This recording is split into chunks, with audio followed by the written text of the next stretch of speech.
On this episode, Fiat 500 5-minute oil change. Today I got a little how-to, just a quick little oil change video for those Fiat lovers. It's really going to take like 5 minutes, pretty easy to do. Seen some videos on YouTube, you know, some people drag it out a little bit, but I've got a couple of little hacks that'll help you for long-term servicing. The little crash plate that's underneath, this little plastic, what you want to do is right above the oil filter drain, just cut out a little notch right there. Then you don't have to take the plate off ever again. Just undo it, fold it straight in your catch can, all good. So I'll go through the tools you need. As said, it's really simple. It's like a 5-minute step. Pretty much anybody that can turn a wrench, like literally turn a wrench, should be able to do this servicing at home. You do need a, you know, like one socket that you'll need to buy just for the oil filter housing, because it's pretty big. It's a 27 mil socket. It's a pretty big socket, so you may have to buy this if you don't have one, but apart from that, pretty easy. So let's go ahead and do it. So if you're looking at the engine, so this is the, depending on if you're in North America or not, this is the passenger side right here. We're going to come down the side of the engine, and you can see, well, you can barely see, right down there. There it is, that little top, that little cap, right in there. That's the oil filter housing that we need to undo. So the easiest way to do it is get your big socket and you get your long extension, and you're going to poke it right beside the headlight here. You're going to get your socket, you're going to put it on, and then you're going to feed it down. That's it, it's on. Now I'm going to bust it loose.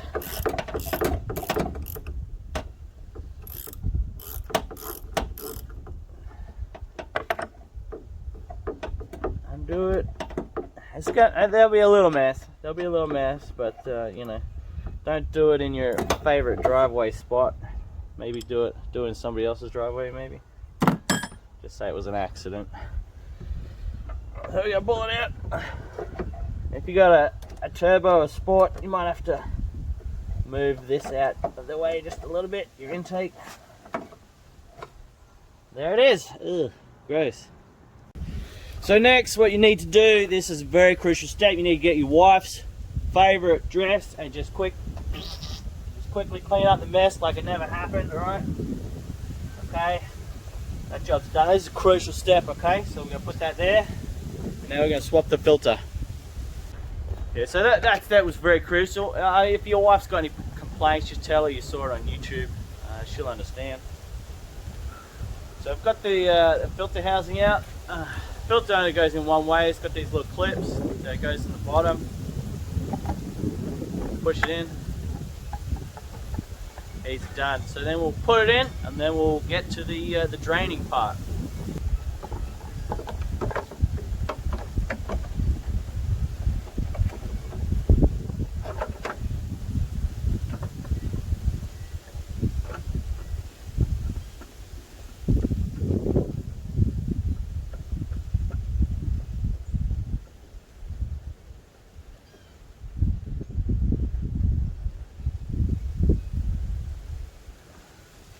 Okay, it's all screwed in.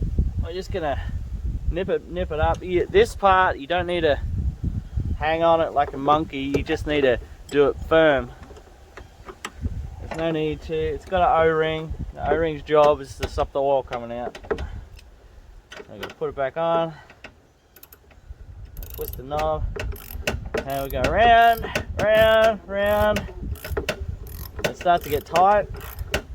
Okay, tight. Just give it a little. There you go, all done.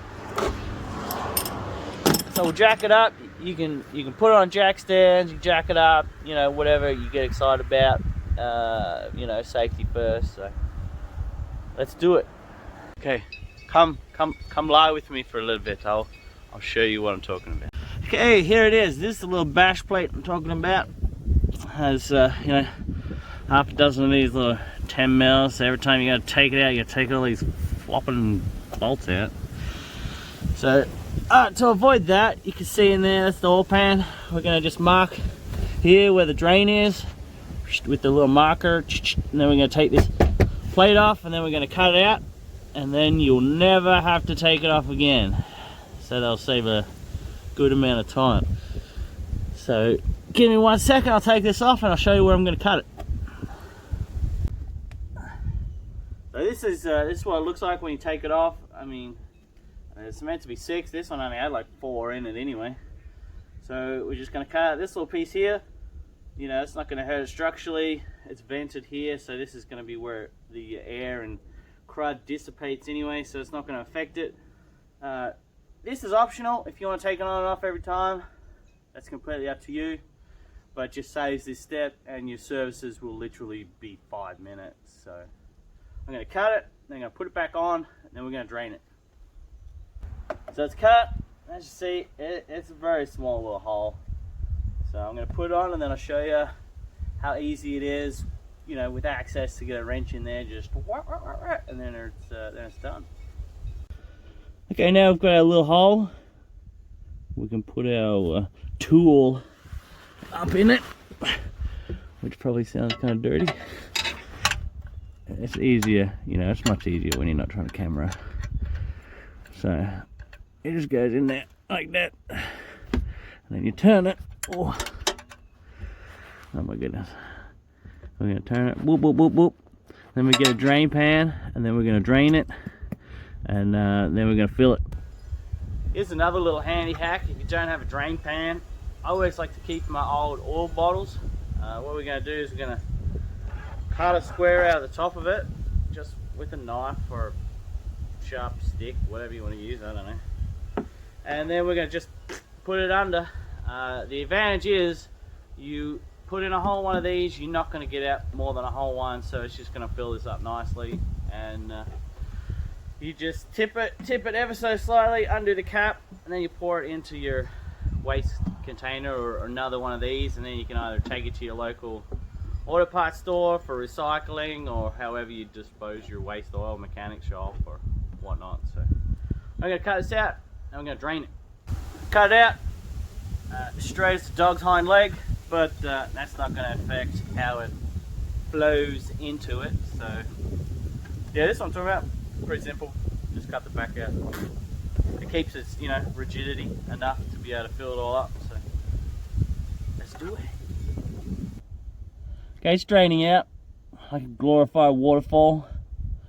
So we're just going to let it drain until there's no more coming out. Then we'll put the plug back in, and then we'll fill it from the top, and that'll be done.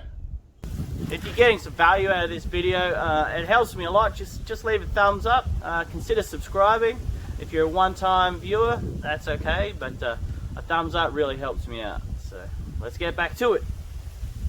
Okay, it's finished draining. So next step, we want to, if you use a jack like me, we're just going to take a jack out. I mean, anybody concerned, this jack, I used to lift F350s all day, so you know, this Fiat's like lifting an ice pick.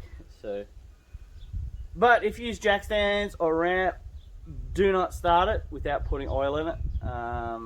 You know, that can have devastating consequences. So at least put some oil in, get on your dipstick, but you will need to check it once it's off the ramps, because the oil filter will hold a certain amount, and you will need to top it up some more. So just double check that if you're using ramps. So we're going to drop it down, and we're going to fill it up.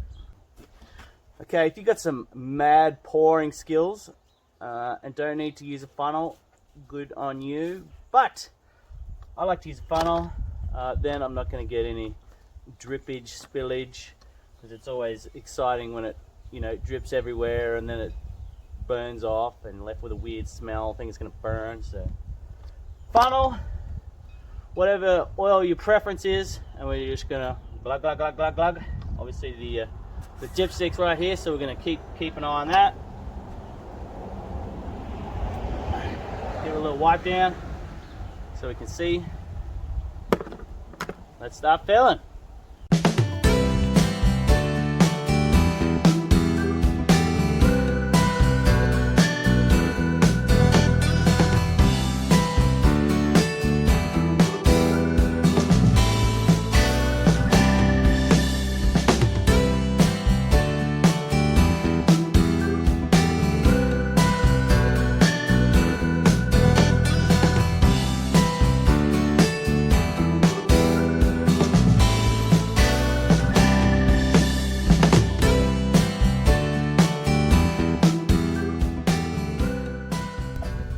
at this stage, we've filled it up, we've checked it, we've checked the on the dipstick, it's on full. We're going to start it up, we're going to let it run for a couple of minutes. As I said, the oil filter will hold a certain amount. So we're going to let it run for 2 minutes, then we're going to turn it off, then we're going to recheck the level on the dipstick. Okay, I've done this a time or two, so I put a little bit more than the full mark, and it's come up perfect after I ran it. So just take that into consideration. If you put in just a hair over, it'll be fine. Once you run it for a bit, the filter will take up a little bit, and you'll be dead on. So thanks for watching. If you like the video, leave a thumbs up, and consider subscribing. I got a little build series. This is a little Fiat Sport I got from Copart for the wife, so consider watching that on my videos. So thanks for coming along.